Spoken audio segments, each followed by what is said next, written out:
Cade was a big part of today's win. He was as vocal as he's been all year on the bench and timeouts. And I looked at him before the game during our meeting and said, hey, we need you today. Like, don't just go over there and sit down and not be engaged. Sure, you're not going to play. We understand why, but there's still other things that you can bring. And I didn't have to tell him that. I just knew that I should so his other teammates could hear, but I knew he would be that way. He's always been that way. It's who he is. It's why some of the criticism I've always said was unfair. The kid only cares about winning. And whether he's going to go out there and score 25 and take 25 shots or he's not going to play at all, he's going to be a great teammate every day. And it's one of the things that I believe, and I'm biased here, no question, that he's the best player in the country because he does have the talent and the expectations that he should be the man. But he doesn't let that distract from the main priority, which is trying to help his teammates in our program have success while he's here. He draws a lot of attention.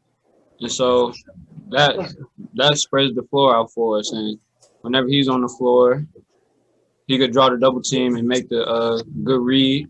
And the person just got to make the play out of the double team. And when he's not on the floor, I would say it gives a whole bunch of other guys to show what they've been working on in the gym. Is better because he has to go against Cade every day. But Avery wants that.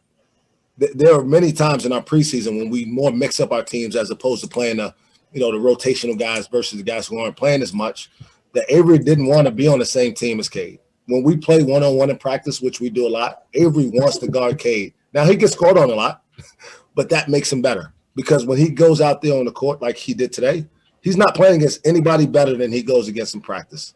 And so there's a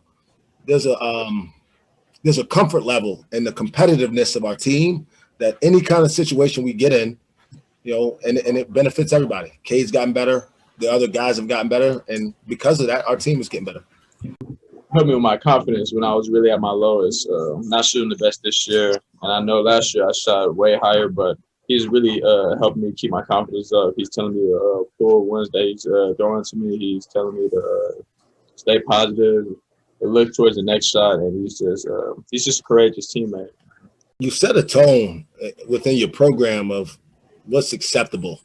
And making excuses isn't one of those things that we allow here.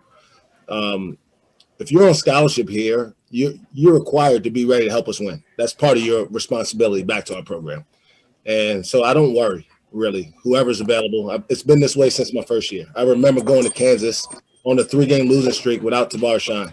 And all we talked about was how we're going to win. And I think over time, guys just don't think about losing. Like, that's not part of the conversation. We just think about what do we need to do? Whoever's available.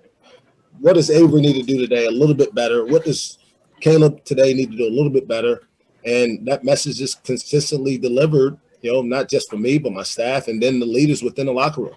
I looked those kids in the eye right before the game and told them we expect to win. I mean, again, I understand why people would assume we couldn't or wouldn't have a chance. But those kids are warriors, man. They fight, they compete, they love each other. And I was not surprised at all by the way we played. For more information, you can visit TulsaWorld.com.